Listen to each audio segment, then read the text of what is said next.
السلام علیکم میرے عزیزوں قارب، میرے عزیزوں، میں افتخار رفیع پیارے پاکستان کے سٹی آف لو لاہور سے۔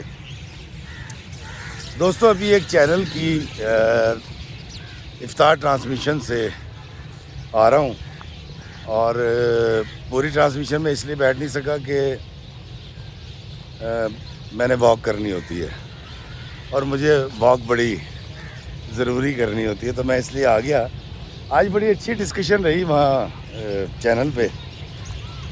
تو میں نے ایک سوال کے جواب میں جب مجھ سے یہ پوچھا گیا کہ کیا خامیاں ہمارے اندر، تو میں نے کہا جی پاکستانی قوم میں خامیاں بہت کم ہیں اور خوبیاں بہت زیادہ ہیں۔ تو کمپیئر صاحب نے مجھ سے پوچھا جی وہ کیسے، تو میں نے ان سے گزارش کی، دوستو میں آپ کے بھی گوش گزاری بات کرتا ہوں اپنی سوسائٹی کی۔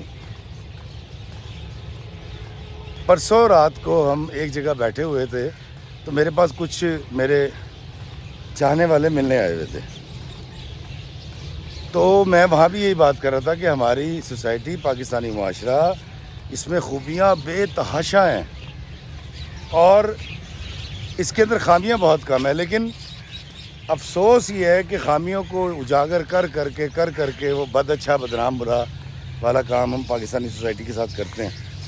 تو وہاں بھی صاحب جو بیٹھے انہوں نے کہا جی کیسے ہمارے اندر اچھائیاں کیسے ہیں۔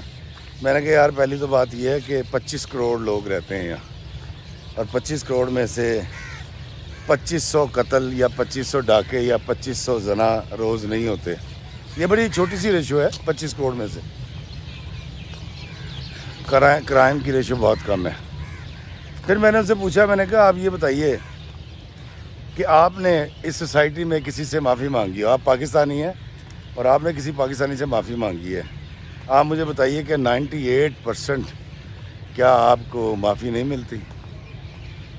دل پہ ہاتھ رکھ کے بتائیے۔ وہ اسی وقت ملے، وہ 4 سال کے بعد ملے، لیکن آپ کو معافی مل جاتی ہے۔ 2% کچھ اللہ کے بندے ہیں جو 3% ہوں گے۔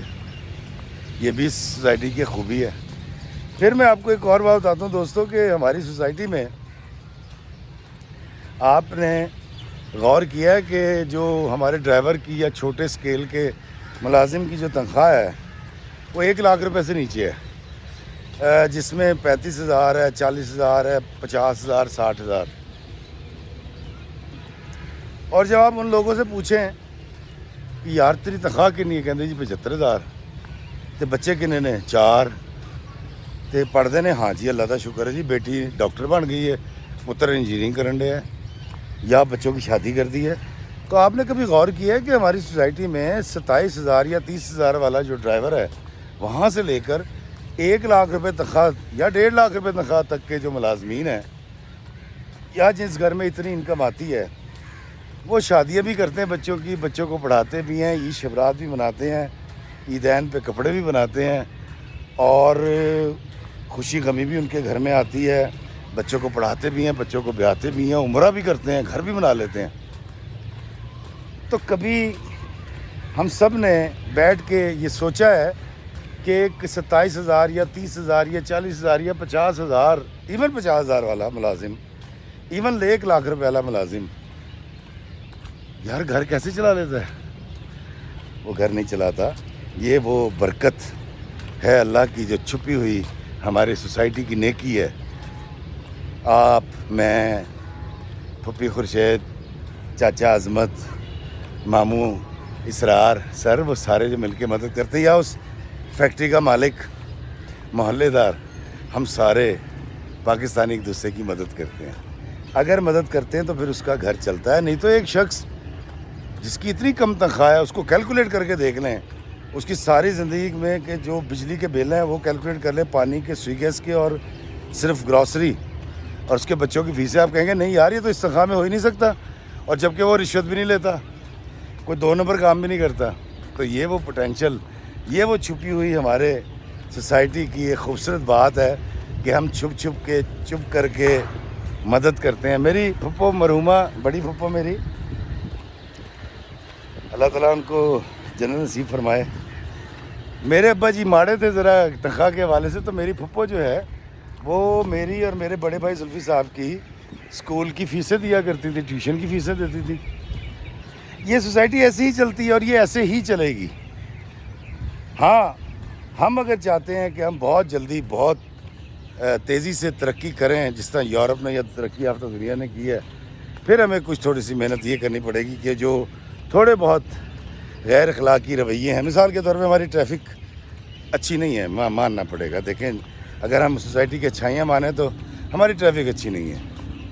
ہم 3 بٹھانا مسئلہ ہی نہیں سمجھتے، ہم ہیلمٹ کے بغیر ٹریول کرنا ایشو ہی نہیں جانتے، ہم مستقل لائن کو توڑ دیتے ہیں، غلط پارکنگ کر دیتے ہیں. تو ہمیں کچھ تبدیلیاں لانی پڑیں گی. مثال کے طور پہ ہمیں جو ہے وہ ٹریفک کے قوانین پہ پابندی کرنی ہے، ہمیں اخلاقی قوانین پہ پابندی کرنی ہے، عمل پیرا ہونا ہے. ہمیں ان اخلاقیات کی پابندی کرنی جو آقا کریم صلی اللہ علیہ وآلہ وسلم نے فرمائے. تو ہماری زندگی بڑی آسان، بڑی سہل اور بڑی ہی خوبصورت ہو جائے گی. تو افطاری سے پہلے کا یہ وقت بڑا کمال ہے. دیکھیں وہ سورج ڈوب رہا ہے، یہ سورج مجھے بتا رہا ہے کہ میں نے کتنی دیر کے بعد روزہ کھولنا ہے تے چاٹ کھانی تے پھلے پھلے کھانے نے. دوستو یہ بڑا خوبصورت وقت ہوتا ہے افطاری سے پہلے کا. اور اگر یہ وقت اس وقت جو کیفیت ہے میری، مجھے پھر پتہ چلتا ہے کہ یار یہ بھوک کیا چیز ہے. ابھی تو مجھے پتہ ہے نا میں ابھی گھر جاؤں گا، گھر جا کے کھا لوں گا، لیکن اگر میرے پاس کھانے کو ہی نہ ہو اور میرا رمضان کا مہینہ بھی نہ ہو، لیکن اگر فاقہ ہو تو پھر پتہ چلتا ہے کہ بھوک کیا چیز ہے. اور یہ رمضان صرف ہمیں پیٹ کی بھوک کو روکنا برداشت کرنا ہی نہیں سکھاتا، بلکہ جو ہمارے نفس کی جو بھوک ہے ہمیں اس کو بھی کنٹرول کرنا ہے اس رمضان میں. تو میں تو پورے 11 مہینے کوشش کرتا ہوں کہ میرا زبان کا روزہ رہے، اور پھر جب رمضان آتے ہیں تو پھر 1 مہینے میں پیٹ کا روزہ بھی رکھتا ہوں. تو اللہ تعالیٰ میری اس مشق میں مجھے کامیاب کرے، اور آپ میرے لیے دعا فرمایا کریں بہت زیادہ کہ اللہ تعالیٰ مجھے بالکل ویسا کر دے جیسا آپ لوگ مجھے سمجھتے ہیں. اس سوسائٹی سے پیار کریں، اپنوں سے پیار کریں. آپ بھی بڑے اچھے ہیں، یہ سوسائٹی بہت اچھی ہے، پاکستان بہت اچھا ہے، پاکستان زندہ باد. اللہ میں آسانیاں عطا فرمائے اور آسانیاں تقسیم کرنے کا شرف عطا فرمائے. آمین. السلام علیکم ورحمۃ اللہ وبرکاتہ.